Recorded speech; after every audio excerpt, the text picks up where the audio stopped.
Assalamualaikum warahmatullahi wabarakatuh. Selamat pagi anak-anakku sekalian kelas 8, 81 dan 82. Kita pada pagi hari ini kita dapat kembali dalam jarak jauh.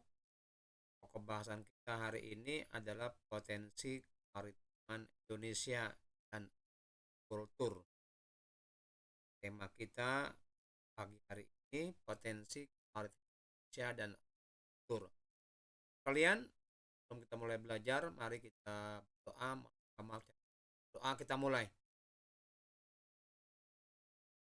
Selesai anak sekalian? Kita bicarakan pagi hari ini yaitu potensi kemaritiman Indonesia. Apa itu potensi kemaritiman Indonesia? Kita lihat anak sekalian ya. Pengertian potensi kemaritiman Indonesia itu potensi Indonesia adalah segala sesuatu yang terdapat di perairan Indonesia yang dapat dimanfaatkan untuk kesejahteraan dan kepentingan masyarakat Indonesia dengan sebesar-besarnya. Potensi tersebut meliputi 3 hal anak-anakku. Ada potensi perikanan, hutan mangrove, dan terumbu karang. Ketiga, potensi kemaritiman Indonesia, perikanan, hutan mangrove, dan terumbu karang. Itu sekalian ya. Kita lihat yang pertama perikanan. Potensi lestari adalah potensi penangkapan ikan yang masih memungkinkan ya ikan untuk melakukan regenerasi. Jumlah ikan yang ditangkap tidak mengurangi populasi ikan. Itu namanya potensi lestari. Laut Indonesia memiliki angka potensi lestari yang besar, itu 6,4 juta ton per tahun. Luas laut Indonesia mencakup 2/3 dari seluruh luas wilayah Indonesia, sekitar 5,8 juta kilometer persegi. Ini sangat banyak sekalian ya. Perhatikan ya. Wah, kocok sendiri selanjutnya ya. Kita lanjut ya. Perikanan, selain ikan yang tersedia di lautan, penduduk Indonesia juga melakukan budidaya ikan terutama di daerah pesisir. Di pantai utara Pulau Jawa, banyak masyarakat mengembangkan usaha budidaya ikan dengan tambak. Ya. Jenis ikan yang dikembangbiakan di tambak adalah ikan bandang dan udang. Kekayaan alam Indonesia berupa ikan banyak diambil nelayan dari negara lain, berupa praktek pencurian ikan atau illegal fishing. Ada beberapa wilayah perairan Indonesia yang paling rawan dengan praktek pencurian ikan, yaitu Laut Arafuru, Papua di perairan timur. Ya, ini masalah kita. Yang kedua, yaitu hutan mangrove. Salah satu potensi sumber daya maritim Indonesia adalah hutan mangrove, hutan bakau. Hutan mangrove atau hutan bakau adalah tipe hutan yang berada di daerah pasang surut air laut. Saat air pasang, hutan mangrove digenangi air laut. Saat laut surut, hutan mangrove bebas dari genangan air laut. Umumnya hutan mangrove berkembang dengan baik di pantai yang terlindung muara sungai atau laguna. Ya. Indonesia memiliki hutan mangrove terluas di dunia dengan total 3,2 juta hektar yang merupakan 22,4% dari total luas hutan mangrove dunia. Ini negara kita hebat nggak? Lanjut selanjutnya ya, lanjut. Nah ini hutan mangrove. Fungsi hutan mangrove ada fungsi ekologi, ya ada fungsi ekonomis. Ya perhatikan ya. Juga ya perhatikan ada fungsi ekologis, ada fungsi ekonomis.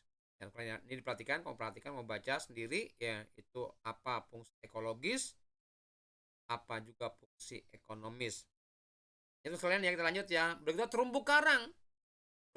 Terumbu karang adalah terumbu batuan sedimen kapur di laut yang terbentuk dari kapur yang sebagian besar dihasilkan dari koral, binatang yang menghasilkan kapur untuk kerangka tubuhnya.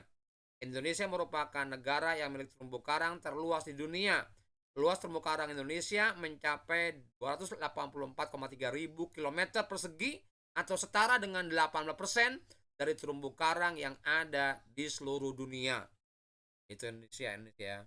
Karangnya sangat luas. Kita lanjut. Terumbu karang, mengapa terumbu karang banyak ditemukan di wilayah Indonesia? Jawabannya karena Indonesia berada di daerah tropis dan suhu perairan hangat. Ya, suhu perairannya hangat. Pertumbuhan terumbu karang juga akan baik pada kondisi air yang jernih dan dangkal. Kedalaman air yang baik untuk tumbuhnya terumbu karang tidak lebih dari 18 meter. Terumbu karang mensyaratkan salinitas kandungan garam laut yang tinggi. Dan ya ini mengenai terumbu karang. Ini fungsinya atau manfaat terumbu karang: pelindung ekosistem pantai, sebagai penghasil oksigen, ya rumah bagi banyak jenis ikan atau makhluk hidup yang ada di air, sumber obat-obatan dan objek wisata. Ini manfaat dari terumbu karang anak sekalian. Kita lanjut. Nah, ini terumbu karang, daerah penelitiannya. Ya, ada daerah penelitian terumbu karang. Itu perhatikan, kamu baca sendiri ya. Nah, ini penyebab kerusakan terumbu karang. Ya, yang pertama, kerusakan akibat manusia. Ini kamu baca sendiri ya, ada beberapa poin, menghemat waktu. Penyebab kerusakan akibat alam. Ya, ada Ton of Sea Star. Ya, dan itu ya kan. Baca ya sendiri ya, masalahnya sendiri. Ngejar waktu ini karena banyak sekali. Nah, ini cara mengatasi kerusakan terumbu karang.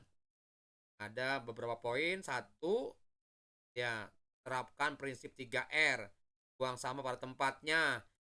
Ya, yang ketiga, apabila berlibur, pastikan semua diatur untuk menjaga lingkungan tetap bersih.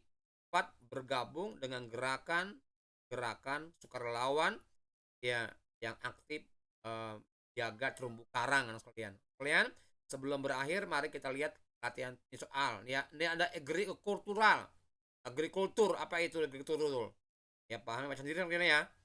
Kita sendiri ini ya masih pengembangan agrikultur Indonesia. Terakhir, ini pengembang Indonesia, Badan Pusat Statistik Indonesia BPS, bagi pertanian atas subsektor tanaman pangan, hortikultura, perkebunan, peternakan, perikanan, dan kehutanan. Kalian terakhir adalah tugas kalian ya. Tugas ini kamu jawab dengan baik.